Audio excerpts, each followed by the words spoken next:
When I was a kid, I grew up eating your typical pre-sliced cheese, nothing too special. I probably had cheese out of a can once, but I remember the first time I had real Italian-style pizza. It was one of the most delicious things that I'd ever tasted. At that moment, I knew I loved cheese. While I do consider myself a cheese enthusiast, I don't actually know a whole lot about cheese. There are so many varieties, soft, crumbly, fresh, and aged with so many different flavors, salty, nutty, fruity, and some with very strong aromas. How are all these different flavors and cheese personalities created?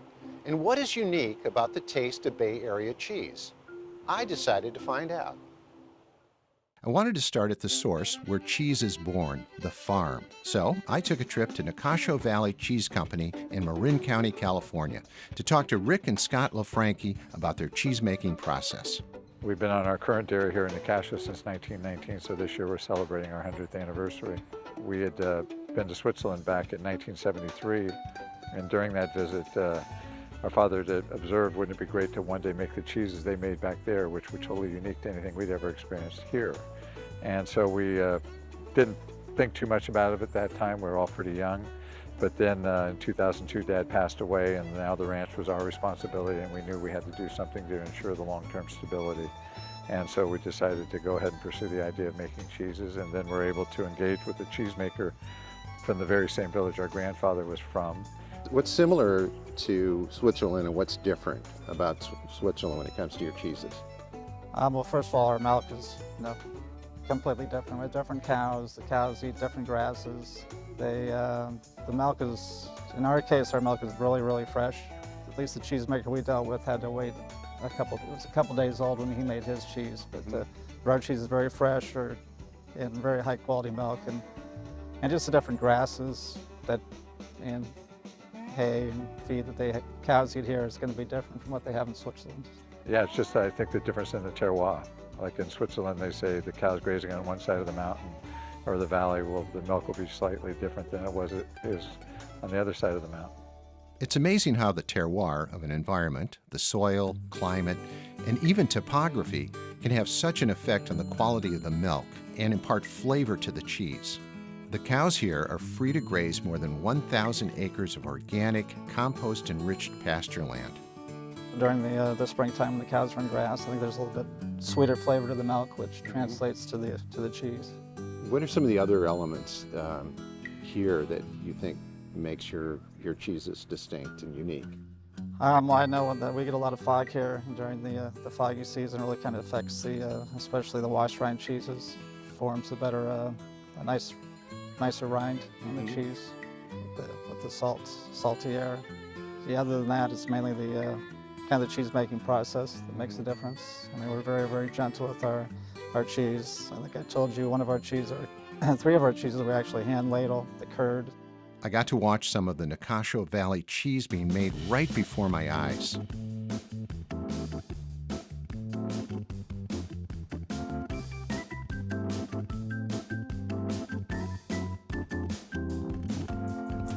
And I got to see inside the aging rooms, where those distinct flavors start to grow. Not to mention the cheese is taking a brine bath, another element of flavor. It was fantastic to see cheese making in action, but I still wanted to know, once the cheeses reach the store, how does someone like me, the customer, know what kind of cheese they're looking for? That's where a cheesemonger comes in, the customer's guide to flavor, you might say. So I paid a visit to Colette Hatch, otherwise known as Madame de Fromage, at Oliver's Market. She's an internationally known cheese expert and educator, and told me all about how the cheesemonger connects the customer to the right cheese. My mother was actually a nurse in psychiatry, and so I used pretty much the same process. I almost interview the person because I want to be able to bring to them the exact thing they are looking for. So I ask a lot of questions. But the really first question anyone should ask is, what are you doing with your cheese? You know, is it before dinner, after dinner? What is your dinner all about? What is your meal? Is it beef, is it fish? It makes a lot of difference, the flavor. And in America, that's what we are discovering. It's our taste bud.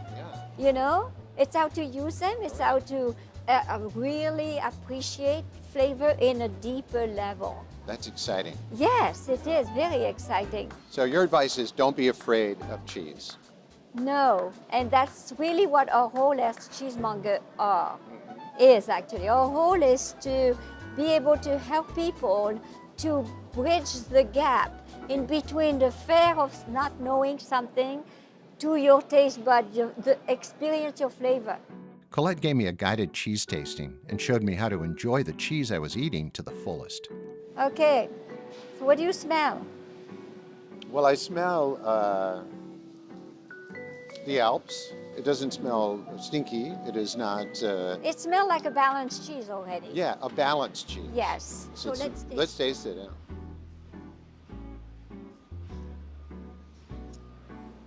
I gave you a very thin piece. It's like prosciutto. You cannot have a big piece and you have to chew, chew, chew. By the time you chew too much, the flavor disappears. So you have to let that melt in the middle of your palate. We're gonna do a wash rind. Are you ready? I'm ready. You know. I'm ready. I'm following you to the wash rind.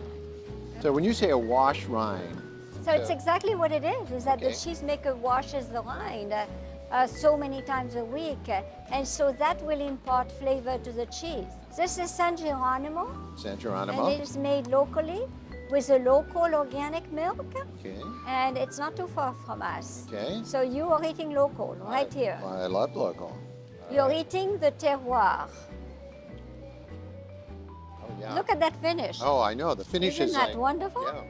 It's It really is just- bigger. A bigger yeah. finish. It's Yeah. a bigger finish, but it's not making you feel it's too much. No.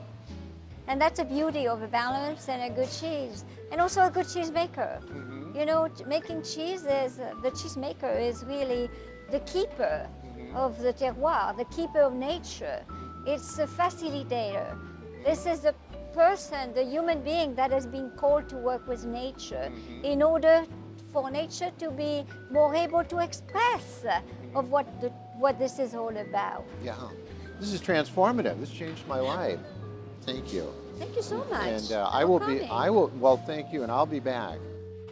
Achieving the flavor of a cheese is a journey, a precise process, carefully monitored by the cheesemaker to bring out the taste of the region. Next time I'm picking a cheese for my table, I'll not only think about what I want to taste, but where I want to taste. Here's to flavor. Say cheese.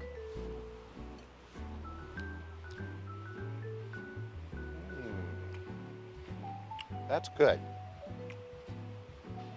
I think this came from the third cow on the left, back row. Really good.